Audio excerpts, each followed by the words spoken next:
Hey, lovely people, a pleasant morning to everybody. So, beautiful people, I don't know if it is a recent sort of conference or meeting, town hall meeting. I don't know if it took place. It seemed to be last evening because when I was watching the little clip in a while ago, the place looked dark. So it could have been last evening or in fairly recent time where the Prime Minister Andrew Holness, or Dr. Andrew Holness, Prime Minister of Jamaica, let me call it the correct way, stated that, and I'm quoting the caption as close as possible, paraphrasing it, that he will call the election soon, the date of the election soon, because, he declares that he's a long distance stulla. He says, and it's a scripture actually when he says he will make the calling and election sure. That's actually a scriptural terminology that he used.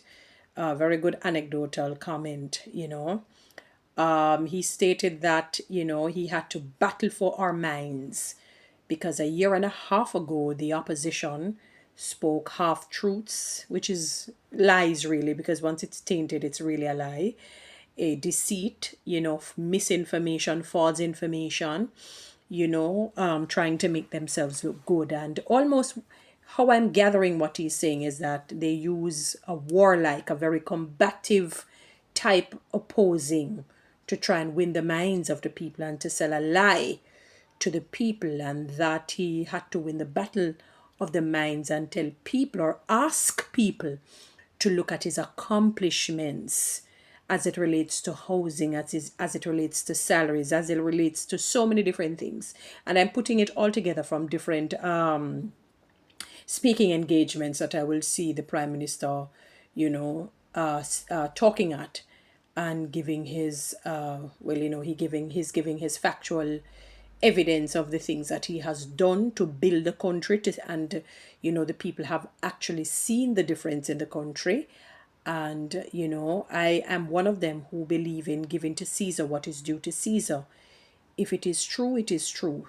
We have seen changes infrastructurally, that even I remember one particular person from PNP stated that, boy, we can't just be building roads or fixing roads because people want money in their pockets, they want to eat. So by that token, it gives a statement that, the Prime Minister is doing something. And we see the changes in the roads. And you go here, you see construction, you see road. I'm seeing a lot of road work. Oh my God, the traffic is absolutely unbelievable in some sections, you know, because I guess the Spark program has been made in effect. So some of the roads have been started, especially if you're coming into the Ligani area side, some sections in Amona, Monroe Road and going, when I say Ligani, I'm encompassing all of that area, or areas that are very close to it for you to understand what I'm talking about. So leading up to, and you will see it, and I'm sure other areas, and we don't have to mention about the number of houses and apartments that have been built over the last few years. That goes without saying. We have seen increases in salaries. We have seen some of the things. Crime has gone down by 40 odd percent and so on. So, I will agree with him that there have been changes that have been made. And I'm not notwithstanding when the previous government was in power, I'm not saying that they didn't create any changes. That is impossible. It would be virtually impossible or literally impossible for any government to be in for many years and they have not made one single solitary, we used to say to, speaking when we're exaggerating a thing, using hyperbole, change for the better. There has to be some change. There has to be some change for the better, So, well, so he basically has, I mean, I don't think people would, I was about to say he has basically given us hope that an election date would be called. We know that that would have been called very soon because constitutionally it is due, I think, September 2025, right? So I know that he would call the election and so on. But he said he had to win the battle of the minds of the people, because he has made strident and focused and fervent changes for the betterment of the people, and so on. So, well, and he's a long distance stoller. And I must mention this. I mean, I guess he had to clap back in a sense when he says, the opposition basically taunting him to call the election, giving the impression like he's afraid to, because he knows what the fate would be, so to speak. And he says that even somebody from that, he said that's not the reason why they're calling it. It is because it is just tiring, very tiresome, and it could be true. That could be a possibility, because when you become so, and you're anticipating, it may not necessarily because you think you're going to win, where you're asking for it to be called. You just want it to be gotten over with. It's an election year. You just want to know, is either I'm a win or I'm not win, sort of situation. Let me just know, which I understand. And I smiled. I said, well, that could be a possibility. Let us see. But my encouragement to everybody is this: if you do not vote, you do not have a voice. Do not open up your bung shell and talk. Go out and vote. Go out and vote. Don't vote on your auntie and your uncle.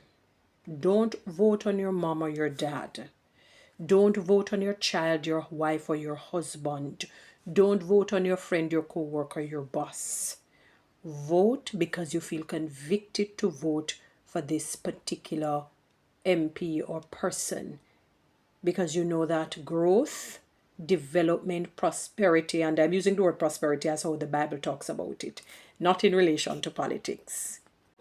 In relation to politics, because sometimes when you say words, people, they become trigger words. Remember that politicians will take different jargons and fads and scriptures and all of that to use for their slogan and for their campaigns, so it limits us sometimes. So when I say the word prosperity, I'm talking about doing well financially, doing well mentally, doing well emotionally, doing well psychologically, doing well mentally, socially, when I'm talking about. So please don't think it's a political term. You want to make progress, in the prosperity, if you understand what I'm saying. So go out and vote, my beautiful Jamaican people. Please, I hope you are enumerated, and do not say that my vote will not count. For every big thing, it is a sum of small things. Your house was not just a house like that. When you look down on the ground, you see tiles. That's a small, so-called small thing. When you look, you see these, you can see the cement in the walls, but you have the steel, the cement, the rough sand, the gravel, whatever material they use. Water had to be a part of it too, to get the material softened, to be hardened in the long run. Growth. I'm just calling things that I may have an idea of. So for all of those, and the blocks, you know, so for all of those things that made up your house, were a combination of things for it to become a single thing. It was a combination of things.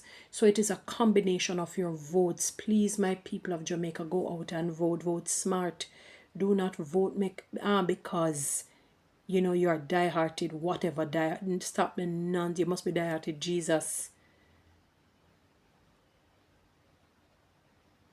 Vote responsibly. Look at what is happening, and if you think it is growing, then you vote according to that. If you think better can come, vote according to what you are convicted to vote. And stop the nonsense and stop the foolery and the ridiculous talk by following. And a lot of you just hear people, now vote because no better herring, no better barrel. You better choose a herring or you choose the barrel. Choose ye this day whom you will vote for. Choose ye this day who you will vote for, please. I don't let nobody convince you. If you feel convicted and you lean towards something, you go and you vote. You will feel comfortable. And it doesn't mean if you're whatever you vote for change and all of that. If the change doesn't happen now, it doesn't mean that it won't happen another time. So don't look at the seed today and expect it to just blossom right now. Give it time. Guys, you know what to do. Read TikTok and YouTube. Subscribe. Give me one of those lands. Thank you.